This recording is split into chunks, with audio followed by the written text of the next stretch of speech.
Ladies and gentlemen, welcome to this, another day in the life of the world, another link in the golden fairways that bind us all together. Welcome to episode six. I believe Sorry. six. I knew Yeah. I was gonna mess that. I knew I was gonna mess that up. Yeah. No Episode worries. 6 of Lost Ball Society, and well, we had a pretty good weekend. Yeah. I got to play Raws up in Lubbock on Thursday, and then we also had our scramble. Who with? So me and my buddy Henry and his wife, we traveled up there. It was about a 5-hour drive. 5 hours. I knocked it down to 4.5. I was going a little fast. But yeah, we got up there Wednesday night. We hung out and slept over at one of our buddies' house that lives over there right now. Mm-hmm. And then the Thursday morning we went and played. It was it was us, the wife, and the buddy that's living there. Good round. It was okay.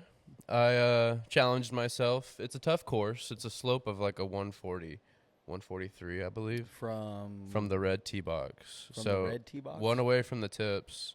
Uh-huh. So So they do.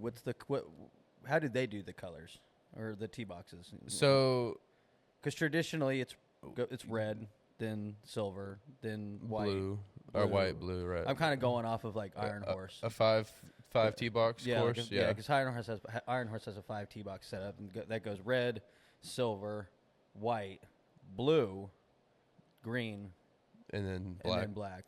Okay, And so I think the silver changes to gold sometimes. I don't know.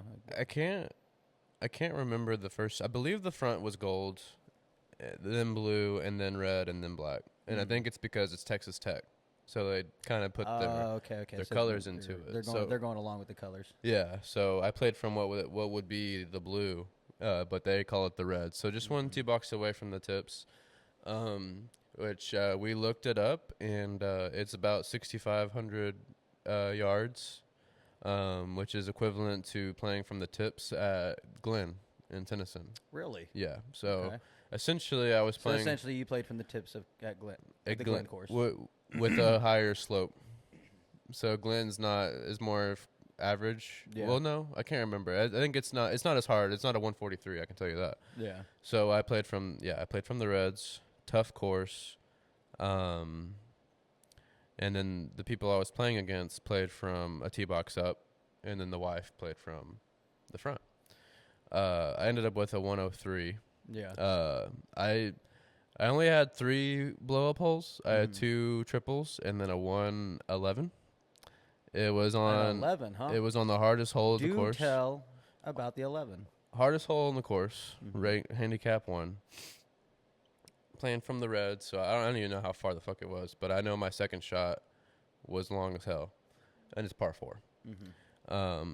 It's one of those that it's the fairway's super narrow, and it does the dog leg left, but between the fairway and the green, you can go for it. There's nothing in the way. It's just hazard between it. Yeah. So if you shank it and you go down there, you're fucked, basically.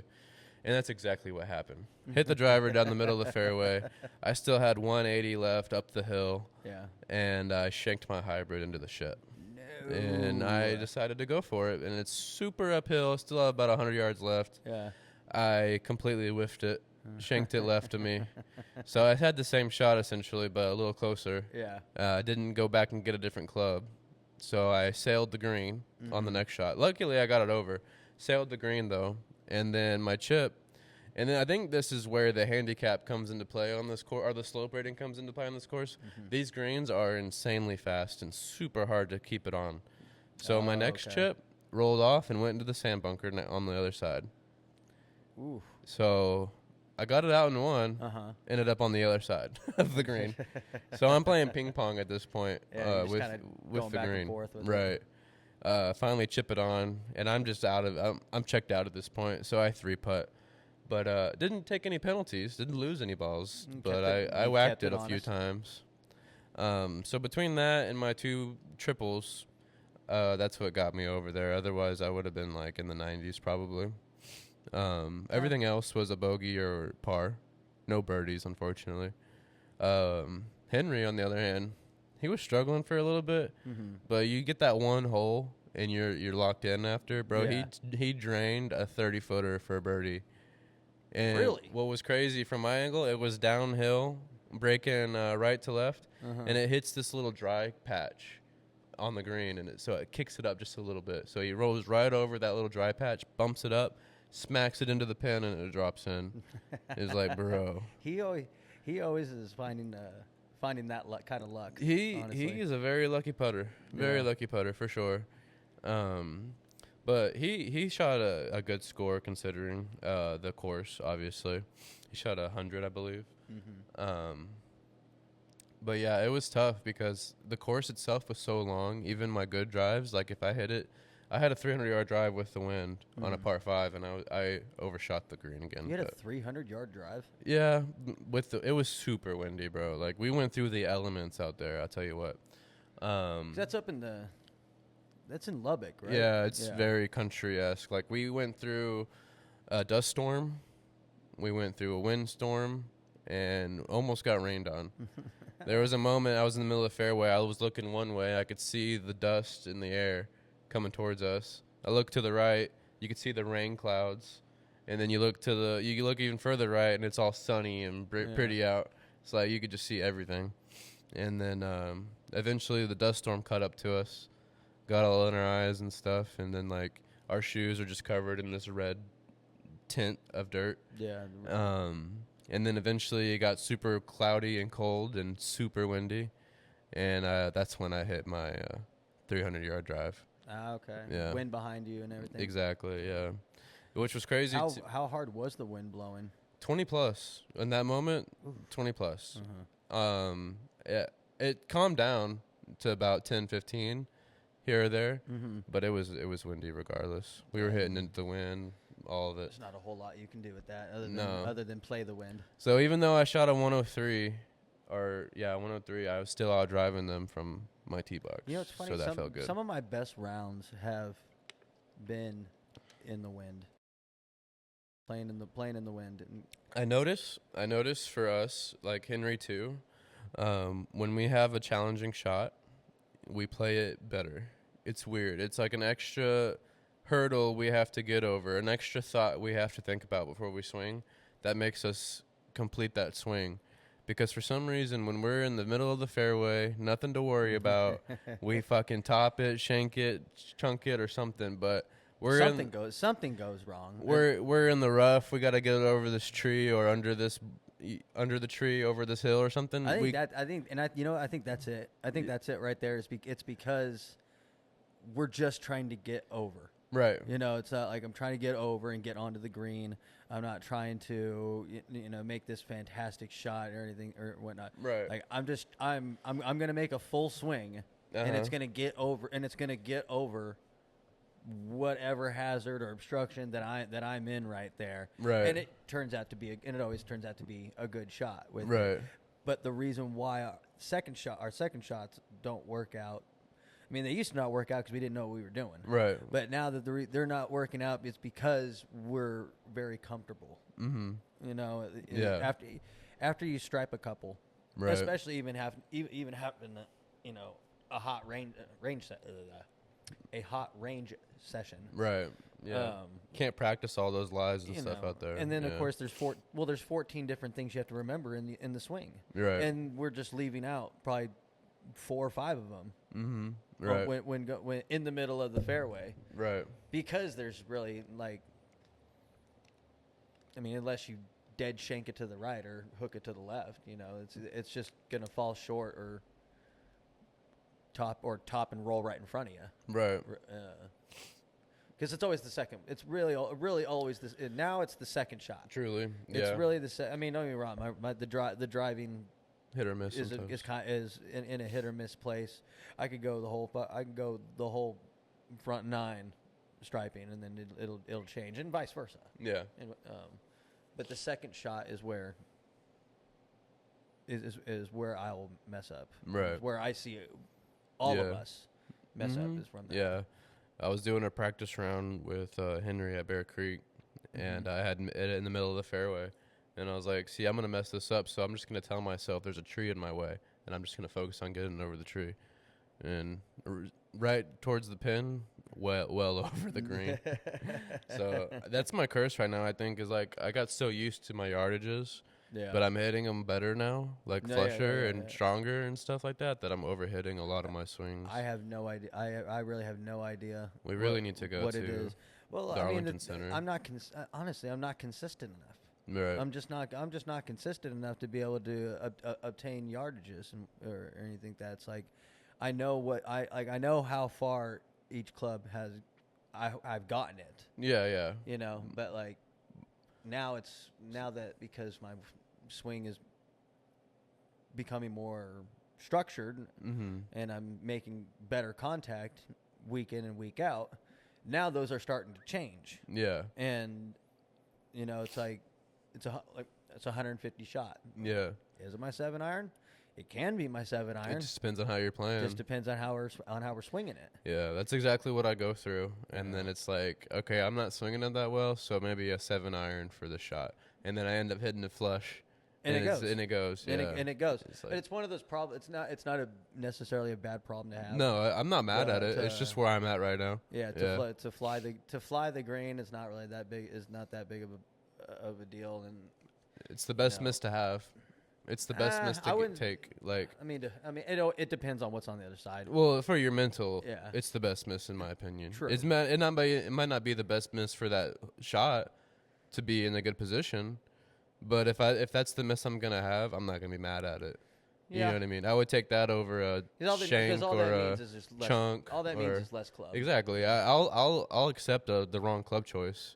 Mm-hmm. It's the shanks and stuff that are like, what the fuck? You know what I mean? And I'll even I can make peace with missing right and left now too. Making contact too, right? Well, yeah, it's like I make solid contact, solid ball flight. It's just fade. Yeah. Or it's just a draw. That's where I'm at with I'm not intending to do either one of those. So it's kind of going either, you know, but it's never like far off the fringe, like far off into the fringe or into the rough or anything. Right. It's not a overtly wild shot like that. We'll talk about it in a second. That's where I'm at with my 5-iron. Yeah. Like I can get it really going up in the air now and stuff. Like I was struggling with the long irons for a while, but like the 5-iron, it'll end up about 5-6 yards left of where I'm aiming. Yeah. But like you're saying, it's not like a crazy slice or anything like that. But it's not getting the straight shot that I'm getting from you just gotta stop. 7-iron and lower. It's hard to not plan for the straight shot because I don't know, because I still don't necessarily know how to hit the fade. Right.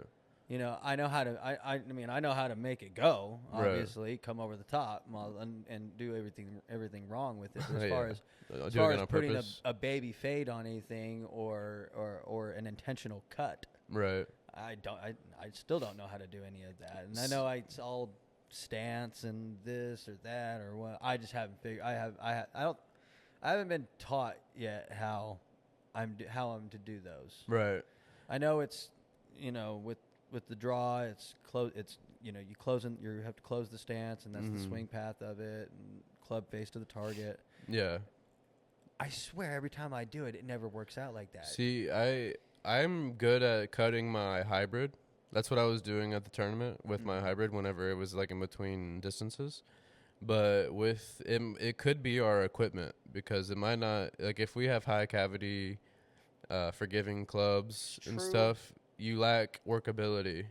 So if you're trying to do that with a very forgiving club, you might not get the result you're looking for. But with a muscle back or a blade, I don't suggest a blade, but something more workable, you could probably get those shots off. But I can't do it with my irons that well. Like I can try, but usually they end up going straight. Yeah. Which is the forgiveness of the I mean, I've pulled them off before. Yeah. But yeah, it's just not a shot. It's just not shots that I have in the bag. I mean, it's not like I feel like I need to go to a blade. I'm not like I'm not in this shot shaping era where I need where you know. No, but I'm just But if you're not getting what you're looking for, that we're could always be aiming straight. Yeah, that's just the thing, is that we're always aiming straight, and then, you know, we'll anticipate the miss. Right. It's like, yeah, but it's not guaranteed it's gonna miss that way. You know, so many times you see so many times I aim for your slightly miss. left. Yep. At 11 o'clock to anticipate A 1 o'clock? My fade, yeah, my fade. Yeah. And then it just doesn't show up. That's usually what happens when you plan for it. It's like, it's almost like you were too closed off to begin with if you're opening up to 11 and it's going straight. It doesn't make sense. Like, if you're too closed off, it might cause the club to create that hook. I mean, that's really more or less you're preparing to hit the shot bad. Right. And I'm not hitting them bad. I'm hitting them the way I want to hit them. It's like the last shot did this, so I'm gonna. But it's tweak for that, and then it just doesn't do it. Exactly. I'm setting up what I feel is square. Right. And it's going right. To the right. So exactly. Let's do this. We'll just set up this same way, aim left. And it should do the same thing, but then I come through just perfectly, and you nuke it down the left side, and not that it's a bad thing, but if it gets a bad kick and goes off into the rough or goes off into the trees, now you're fucked. It's 50-50 whether you're going to have a clean shot to punch out of there towards the green, right? Just towards the green. Mm-hmm. Nonetheless, now you have to take that second shot and just get out of trouble. Right. I got you. No. But. So tournament. Anyway, so last week we told you guys that our tournament at Bear Creek for the autism tournament at Bear Creek that got canceled. Turns out it did not get canceled. Yeah. Luckily, Daniel got that email. I got an email Saturday morning. Yeah, I sent it over to Matt, and he called up there, and he was like, "Oh, sorry for telling you it was canceled. It's actually not. So I'll come through." So ended up getting to go. There wasn't a lot of teams either. No, I think there was 6 teams total. 6 teams, scramble format. Yeah, 4-man. And I don't think we didn't do too shabby. We came in 5 under. Very very first hole we had a chip and birdie. We had a chip and birdie. Shout out Matt. We ended up with 6 birdies and 1 bogey. We ended up with a 67, 5 under for the day. Which is fantastic for us, the 4 of us. We're about between 13 to 20 handicap between the 4 of us.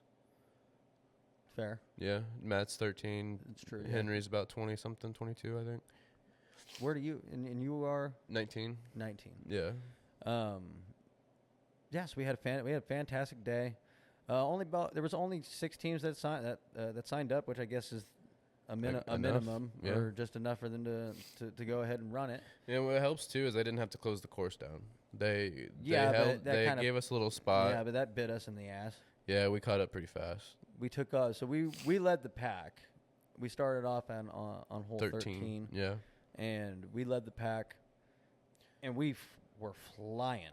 Yeah, I mean we were just flying. I mean making birdie on the first helps that out. We made birdie on the first one and the third one. Bogey on the second one, unfortunately. But was that the par 3? No, I can't remember what. Did we par the par 3? We parred all the par 3s. Yeah. Then it had to have been that par 5. The third hole. Maybe. We did hole 15. Yeah, I think so. 13, 14. Well, no, we birdied 15. We bogeyed 14. So that's the par 3. I think so. 14 is the par 3. Did we get a 4? I mean, we might have. I can't remember. Either way, we are flying through the course, and finally, we get past 18. We get on 1, and that's when I see that group. That group that's on the tee box. Oh yeah, the 2 old guys and 2 women too. Mm-hmm. We tee off, finished the hole fairly well. We made par. Yeah. Sorry. Made par, and then that's where the slowdown started. We were 33 minutes ahead of pace. Oh yeah. It took 3 holes to diminish that, and then we were behind pace. Actually, I was watching that counter. We never fell behind pace. Oh, but shit. That 33 minutes dwindled down to 3 minutes by the time we were done our last hole. Okay, that's not bad. We started at like 8. The group in front of us, it's they had a middle-aged guy. He's hitting from the blues and the tees that we're hitting from, and then there's an older gentleman. He's hitting from the seniors of it, and then they have 2 women. They're hitting from the reds, so they got go. They're moving after every shot. They got to move up to each tee box as it goes. And honestly, they kind of started moving a little bit quicker at the end of it. There was also groups in front of them too. Like they could only do so much. We caught up to the golfers. Yeah, we caught up to the actual golfers, which is the public. So there's really nothing we could do about that. No, nothing. So we were just chilling, chatting shit. Yeah, we had plenty of party favors to keep us going on that. Mm-hmm. So yeah, we did the scramble. It was $95 to play. 94 and some change. Yeah, $95. We'll round it up. Call it 95.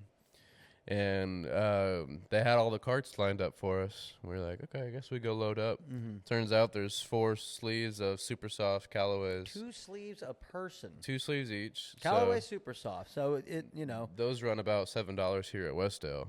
I don't know about there. Well, let's go with the average. We'll go with the average price of Callaway super softs, and they're what, $25 of a dozen. Yeah, for a dozen. So you're looking at $625 for the sleeve. Per sleeve. Per sleeve. So it's a $13 perk. Yeah. And then it came with 2 drink tickets and a meal ticket. 2 drink tickets and a meal ticket. And at the end of it, they gave us a voucher for a free round for 4. So That's essentially right. we got 2 rounds for the price of it. We need to plan that round. We need to schedule that, yeah. I think Matt said he was busy next weekend or something like that. So, we have that tournament. We're both busy next week, and I'm at the weekend after that too, though. Like I was like the first Sunday of the month next month, and he was like, "No, he's busy." But yeah, I'll get with him about it too, because it has to be us 4 again. There's no way about it. Well, yeah, we earned it. Yeah. So we got it. We got that. We got a meal ticket and 2 drink tickets. My meal would have been about $11. I got the double. Mine was $9. Okay. Again, I'm rounding. So average $10 per the meal. Yeah. And then I got 2 Red Bulls with my drink tickets, and at the golf course they're about $5 a piece. Mm-hmm. So you could do another 10 there. Hell, I had me a Heineken, non-alcoholic. There you go. Which I believe that's probably $6-7. Yeah, exactly. So we got quite a bit. It's about a $35 value. For our money, we got a lot of good perks for our money. Mm-hmm. So great tournament. Definitely would do it again. Definitely want to do it again. And the course was playing fantastic. Oh yeah, it was amazing. The fairways were. Granted, we're having all this rain and all things considered, yeah. All the good stuff that the course needs with it, but the greens are better than they have ever been. Oh yeah, I've never seen them that well. This is gonna be a great season, and I think they're gonna do another one next month. And we'll sign up for that motherfucker too. Yeah. The course was playing so well on Sunday that it makes me want to frequent it a lot more. We have the pass. We have the pass, but at the same time, it's like we can never get the tee time that we want. Mm-hmm. A lot of times we walk, and they don't have a walking rate. Right. And then not everybody has the And then the sometimes membership. the discount, honestly, sometimes the discount isn't really a discount. No. If we're playing in the morning, it's not. No. Yes, it's technically a discount. Yeah. But it's still like, well, we can go and play. We save about $20 around with the membership. But really, I just look at it as a driving range membership. It's just a range pass. Yeah. That's how I treat it. Yeah. So, but yeah, after playing there, I'll probably I still have the Prime, the Arcus, go do other shit the too. Arcus Prime. If you've adding never shit heard of to it, Arcus is a golf company that owns about 6-7 courses out here in the DFW area, and they have what's called a Prime membership, and then they have a Players membership. Yep. Players will keep you to home course, one home course. And where you get your discounts, you get your free range balls, or you have Prime, where you can do it at all. You get that same perks at all the courses. Exactly. Although I don't go to all the other courses, I only go to Bear Creek. Yep. They got they have a decent range, and it's down the street from me. Mm-hmm. And I feel like Lake Park is one of them. I feel like their walking rate is cheap enough; it's not even worth. And I don't know how it is that Lake Park has a walking rate. and Mansfield and Bear Creek and all those other ones don't. They don't have one. Yeah. I guess because it's just an easier walk, too. It's very connected. You know, like, a good walking course is, like, one that has, like, the next green is right next to, or the next tee box is right next to the green you were just on. Yeah. And for the most part, that's what that case is there. You think, like, Bear Creek's not the best example, but I know walking it would be a bitch for pace because of all the hills and stuff. You would never catch me walking that course. No, you wouldn't. Like, there's walking courses, and then you don't walk at all, ever walk. The sheer amount of hills that this course has, you're not going to catch me walking that anytime soon. No. Not unless I have somebody carrying my bag. Yeah. Yeah, no, fuck that. That's for sure. But Lake Park's an easy walk. Tennyson's an easy walk. Hell, we run Bear Creek west side or east side, the back nine sometimes. Yeah, the east side is probably more it's a walkable. little flatter. Iron for sure. Horse is walkable. Iron Horse. Iron Horse is a very walkable course. That was the first course I walked, and it was fucking 100 degrees outside. Yeah, I almost died. Yeah, it was hotter than hell outside. Yeah. Which we got that coming up. Yeah, it's coming. Because I don't know about you, man, but it was pretty damn humid out there. Today? You were working this morning? No, no, on Sunday. Oh, Sunday, yeah. Sunday. It was humid. It was humid as hell out there. Yeah, you're right. Worked out that we had carts, though. Yeah, I really wouldn't have it any other way. No. I would never do a scramble walking. Fuck that. I would never. On the tournament at Tennyson, though, I'm gonna walk that. We'll have somebody with a golf cart in each group, though, to help. But we'll be able to walk it for a shamble. I'm not walking. You're not walking it? No, that's fair. If I can afford the cart, I'm gonna pay for the cart. That's fair. I've got no qualm. Actually, I do have a qualm with walking at Tennyson, and it's the 18th hole. Oh, that's fair. Yeah. If you want to play good on the 18th hole, you're gonna want to drive a cart. You know? That's fair. So that was the only golfing we really did this week. We did this past week, and at least it's the only golf that I did this week. Yeah, I went Raws, and then I did Bear Creek tournament. I went. And it was a good week. I did hit the range last night though. Yeah. And had a good session, really good session. Just working the new parts of the swing with it. Had a piece of it, another little click. Right. I know we all say that. We all say that at the end of a range session. Sometimes you say it on the 18th hole too. That's because I did. That's because I did. I found my swing on the 18th hole. I found it. Been there. Well, and it's like I find it there, and then because like the round, because like that's the funny thing about this. Like none of my shots that I hit were bad shots. Yeah. They were all playable. I didn't lose. I lost one ball. Right. I lost one ball, which we haven't been doing lost ball counts lately. We need to do into that. We were locked in though. But I lost one ball, and it was on that part. It was that one par 3 that I hooked it left. Mm-hmm. I was determined to find it because it's a Callaway triple diamond. Right. I was determined to find it, and all I saw was a pure white ball in the bushes over there. By the way, gold mine in that bush. Oh yeah. I'm hitting that bush next time we go out. I'm not even going to play the hole. There's a few holes out there. I'm not even going to play the hole. I know exactly the part I gotta go into to get through into the bush. You can get all and the then balls. it kind of opens up a little. But I'm looking at it and it's just clean golf balls. Yeah. Clean. That's the word I was looking for. Clean golf balls, not shitty golf ones, balls, yeah. not usable ones, because it's on the left. That's the best part about Bear Creek when you look for fine balls and stuff. Because we be doing that whenever we run 9 at the east side. Yeah. Me and Henry know these spots now because we hit in there. We hit in there. It's like, I didn't find my ball, but here's fucking Boom, 30 in my shirt. Yeah. I don't know if you heard when I came out of the. Oh yeah, because when I. You're like, hey, I didn't find mine, but I found 3 other balls. I found 3 Titleists. Yeah. And then I ended up playing with that Pro V1. The rest of the round. Yeah. And it was a clean, brand new Pro V1. And that you like those, right? You're gonna start using them? I am. Yeah. I am. Every time because I have them in my bag. I have used ones in my bag, and then if I find a good one out there in the course, like I'm taking, I'm putting that in the bag. But I swear.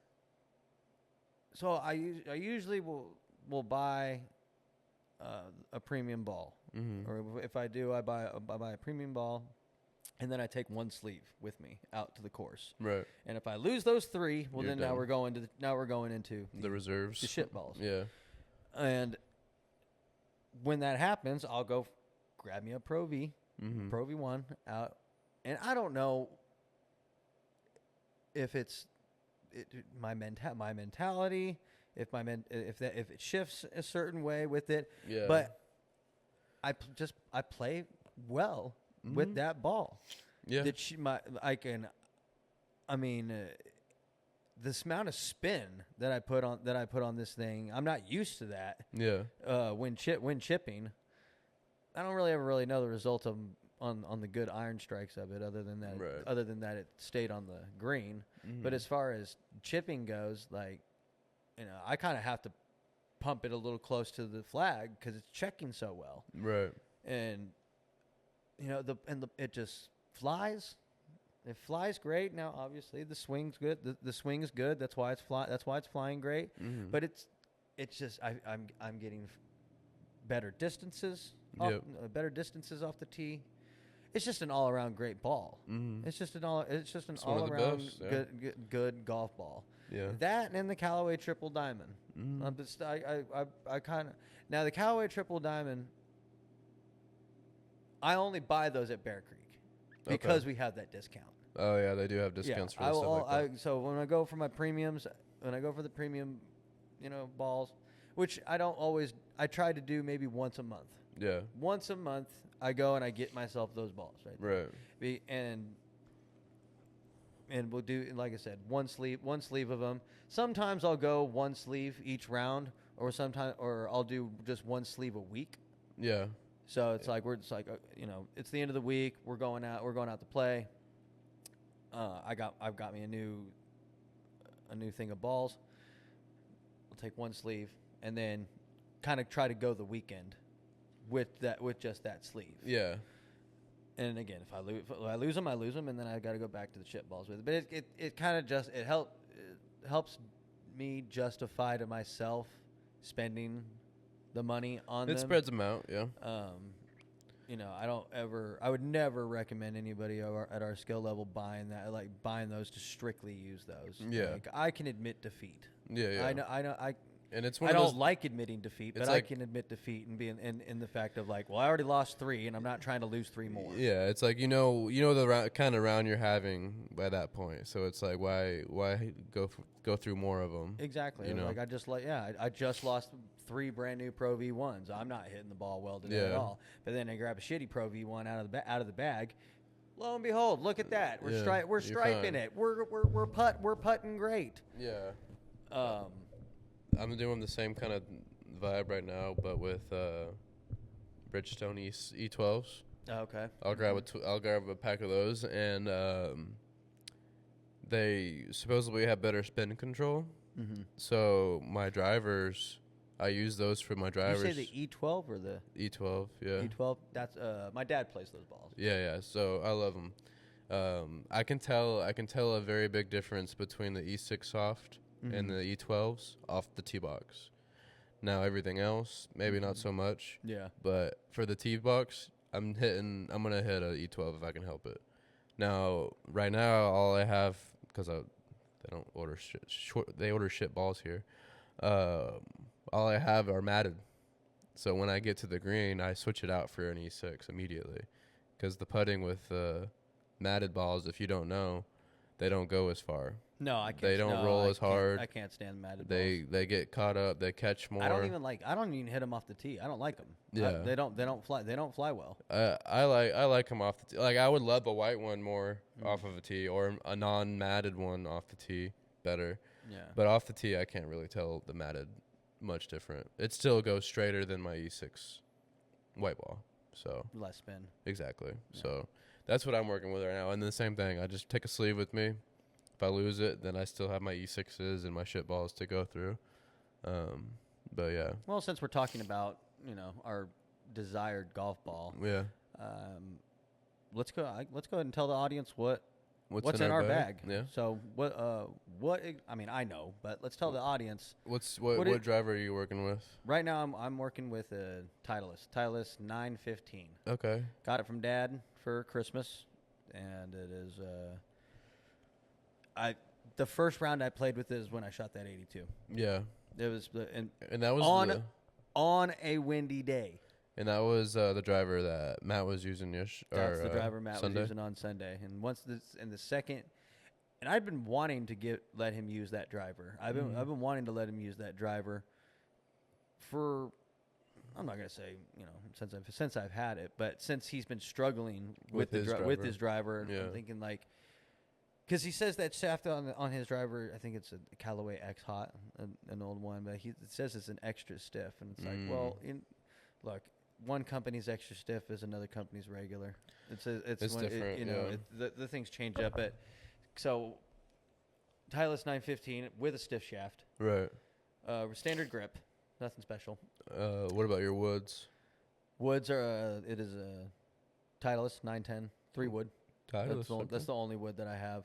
I want to get a 5-wood. I feel like I want to fuck around with one and see and find out. Right.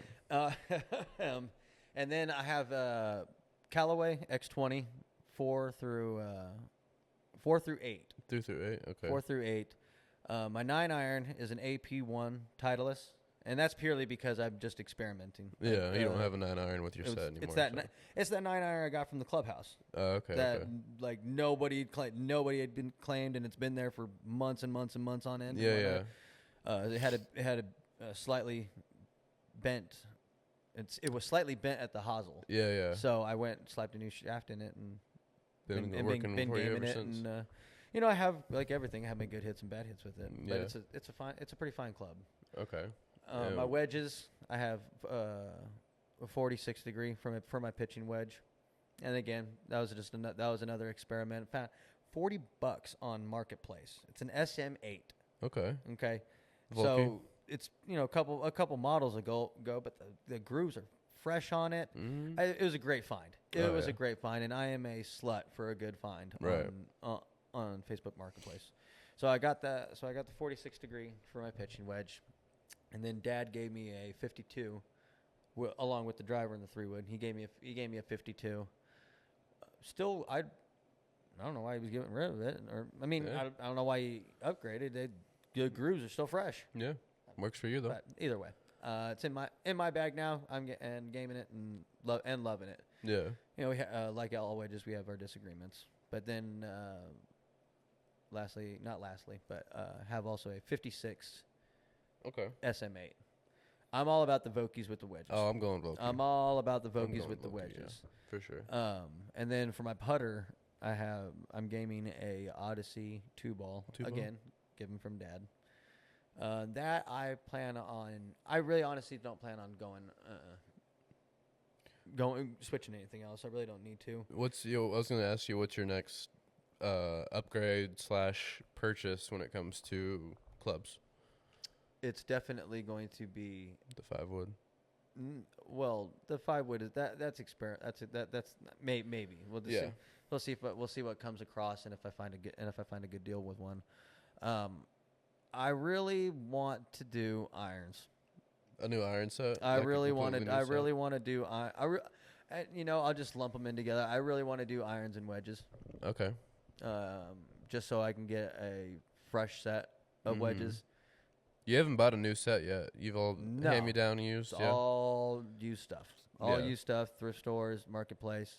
All used stuff. I got you. Dad gave me the X20s as well. Dad set me up when it comes to the game. Because he had been playing, right? And now he's like, "Oh, my son's getting into it." Yeah, he's been playing all this. For 30. Yeah, he's been playing for 30 years, and that's how that was. Yeah. I just want I've been thinking about going and getting a used set or anything like that, and he's.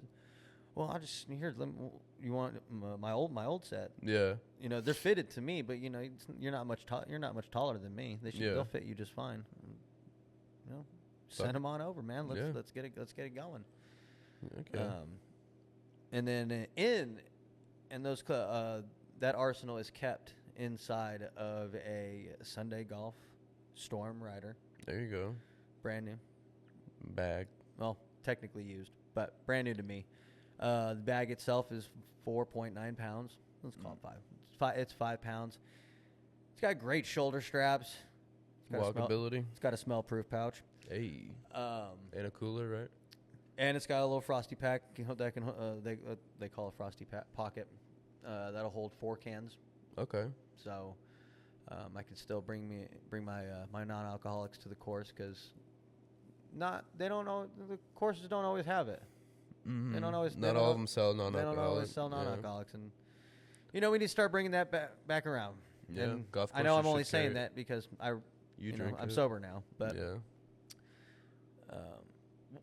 What about yours? What's going on with your bag? Okay, so right now my driver is the Callaway ST Rogue. Love it. Mm-hmm.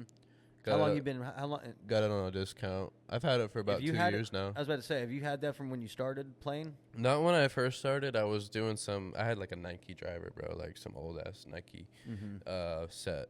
But I got it from the same guy I got my first iron set from.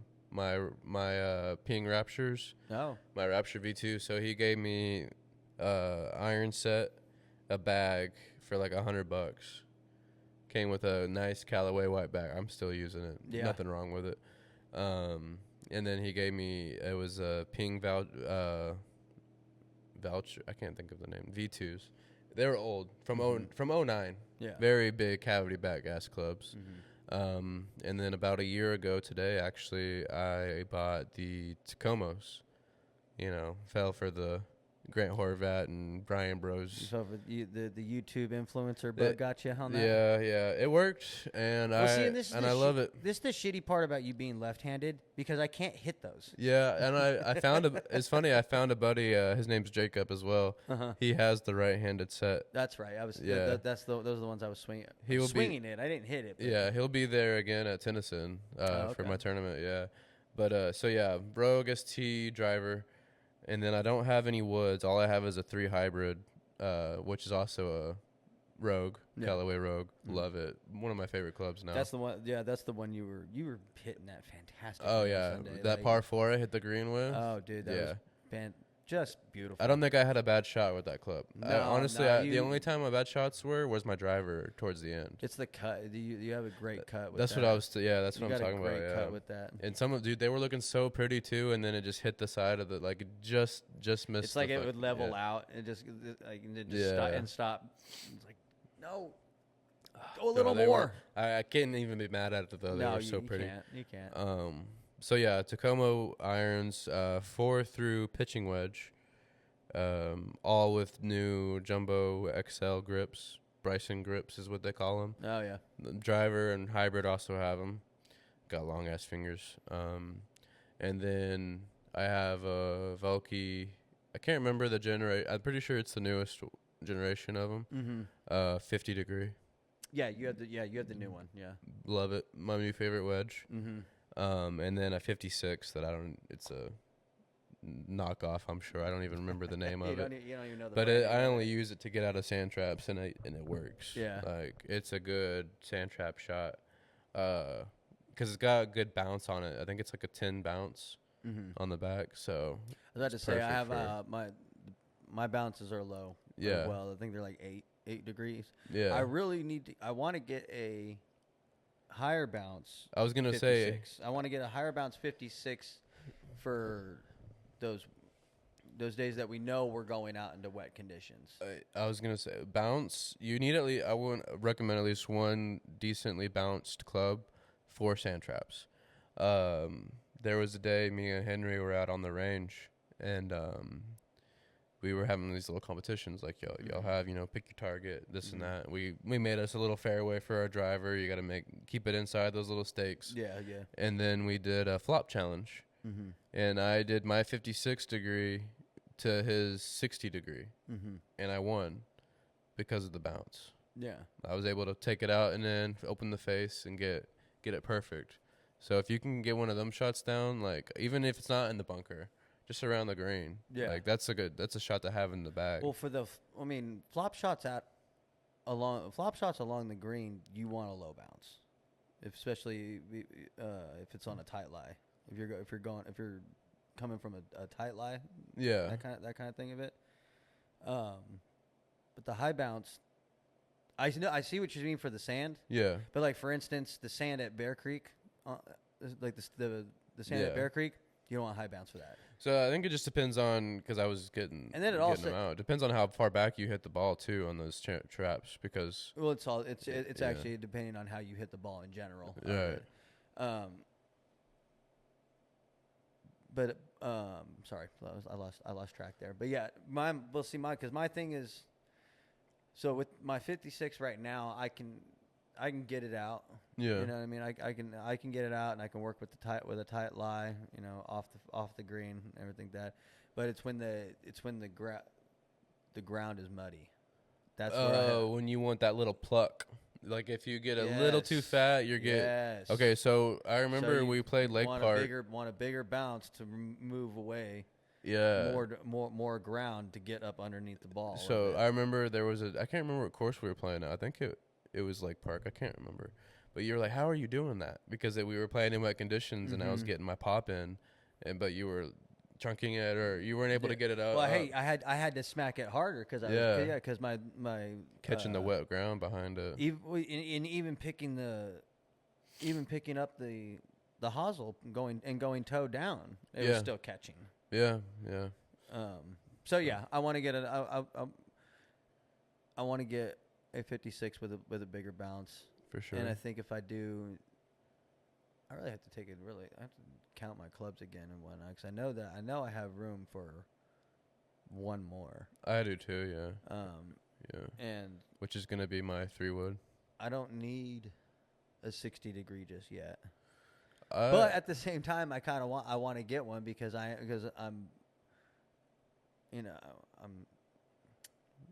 I was flying the pin on Sunday. You remember? Yeah. And it wasn't like I was swinging hard or anything like that. Yeah, you just had not enough loft. I just made good contact. Yeah. And it was just kind of going. But I figured, okay, well, if we get a 60 in this, a little bit more loft, that's what I can make I'll just be able to make a regular chip with it, or not. You feel free to comment and tell me how wrong I am. Oh yeah, because he's wrong.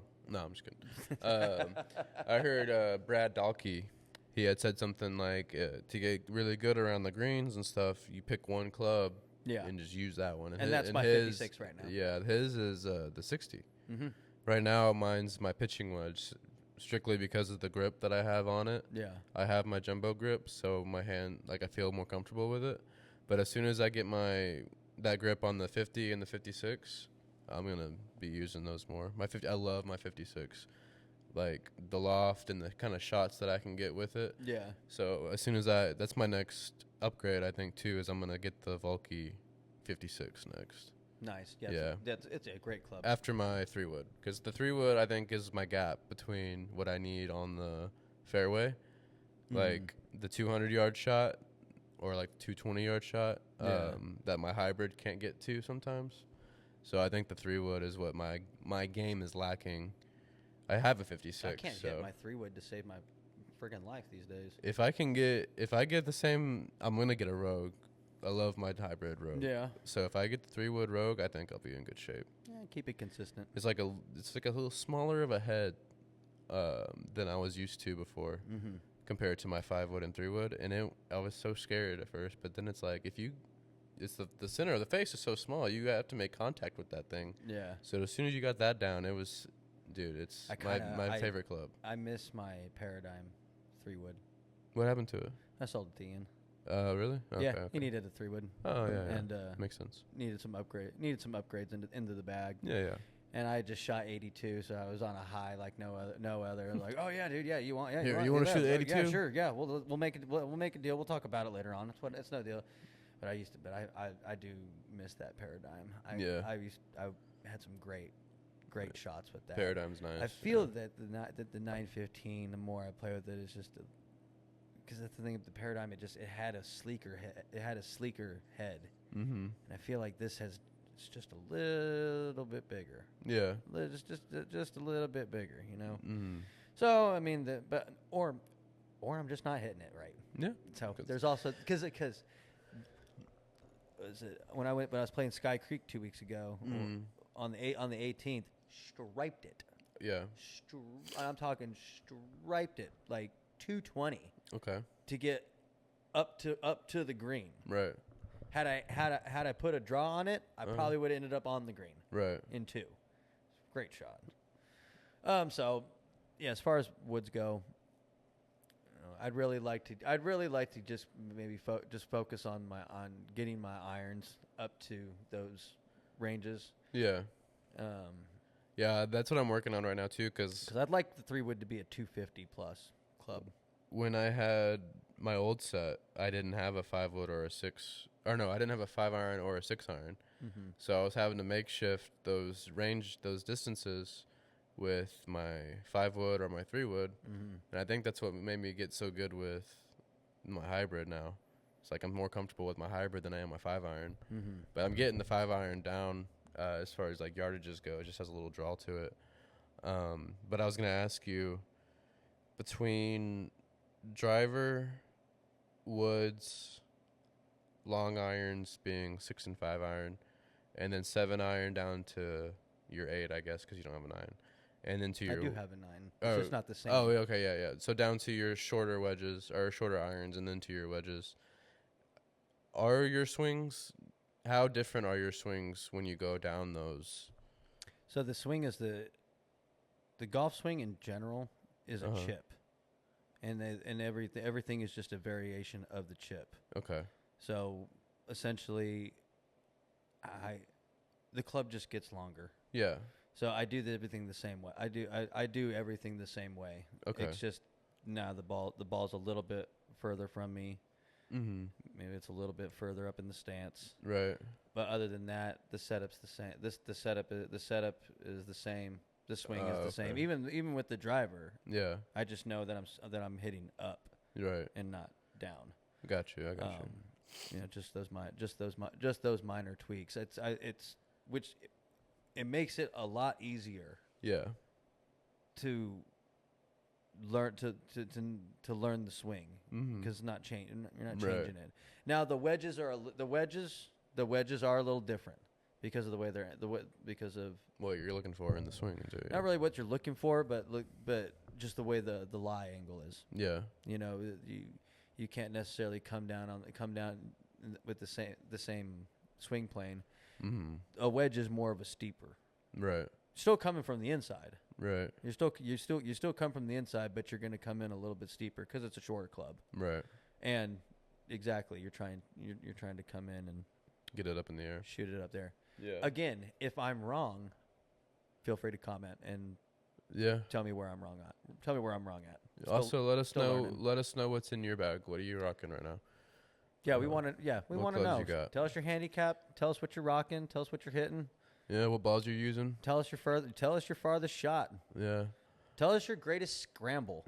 Right, yeah. Tell us your greatest scramble. Put it up to our 67. Tell us how ridiculously low you shot. Yeah. We want to hear it all. But to end it real quick, for me, my driver swing, my hybrid swing, my 5 and 6 iron are all different in some way.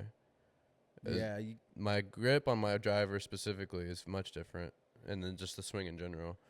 But see, that's the other thing too. My grip doesn't change. See, yeah, my driver grip is very strong, and then everything else is very neutral. But for the hybrid, my swing path is much different than my 5-iron, for instance. Mm-hmm. And then really, the difference between the 5-iron to the 7-iron is just ball placement, as far as like how far up in the stance it goes. Yeah. But when I'm doing my 5-iron, it looks like I'm dragging the club back for longer on the ground. Mm-hmm. But that's just because the ball is further up in the stance. Yeah. That's the only difference between the long irons to the short irons as far as like the ball placement goes. Yeah. And then wedges, the grip for the most part's the same. I'm choked down, obviously, so the grip itself isn't in the same spot. Mm-hmm. And then I'm just a little more open stance, a little more all arms than body kind of swing. Yeah. But other than that, that's the little get differences. That body more involved. Yeah. 'Cause you're hitting them. You're hitting them. As far as our irons go, My irons, I'm getting my body involved. It's the wedges, like the around the green shots and the chipping and stuff like that. You're talking about your irons. No. Like, irons. dude, The thing about the wedges too is that if you try not to move your body, you'll move it in the right way. Exactly. That's what I try to, like, when I'm doing my lessons and stuff. It's like they're like, oh, I'm focused on my body doing this and that. I'm like, no, let's focus on your arms and getting it back. And you're naturally gonna move your body whenever that feels comfortably. You'll feel it. You'll notice because you'll also notice when you're doing all arms. You're naturally gonna bend that knee when you make that turn. The more you resist, you'll bend it just enough. Exactly. So it's like, let's just focus on good. And then the faster you come back to, the more your body's gonna jerk. Like, you're gonna feel it. So let's focus on that. That's why I really try to make sure that, weight on the front foot. And that the head, my head doesn't move. The weight shifts different too. If my head doesn't move, then everything shifts correctly and very tempoed and fluid. So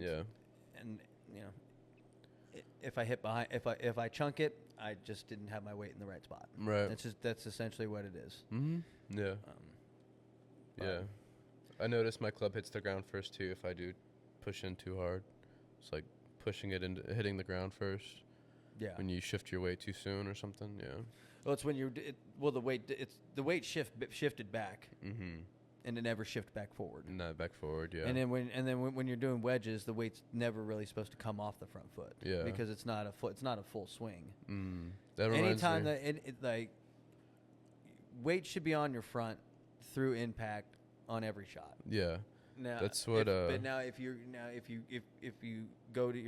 load on your right, which is what you're supposed to do, you load your right. You have to shift. Yeah. You have to shift back and bring that center of gravity back in front of the ball. Right. But that loading onto the right side is a pivotal. I said that wrong. Pivotal point. Yep. There you go.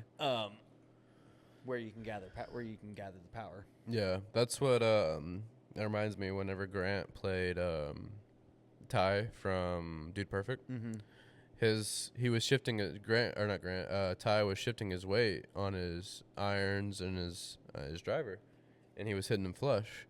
But when it came to the chipping, he was shifting his weight and chunking them. Basically, our conversation just now. And Grant told him that exact thing is like, you're shifting too much. You're doing a chip shot. You can just leave it all on the front, and you'll be fine. And sure enough, he hitting them flush, and he's fine. He's just pulling a little too far back on his weight, and when he came down, it was hitting behind the ball. So, also, you keep your back to the target. That's true. Yeah, keep your back close. If you keep your back to the target as long as possible, your arms and your body, it's going to come around. Once you make contact with the ball and it's going through, it's going to pull you around. It's going to help promote your hands turning over as well. So it's a good drill. Yeah, and to keep the club head square. Right. Those are just the kind of things that I'm thinking about whenever I'm chipping. Your little checklist before you swing and shit. Going through the little checklist. Got to. Yeah. I think that's going to do it for me. Yeah, that's it. I have nothing else. Yeah. All right. Well, thanks for joining us, guys, for episode 6, Lost Ball Society.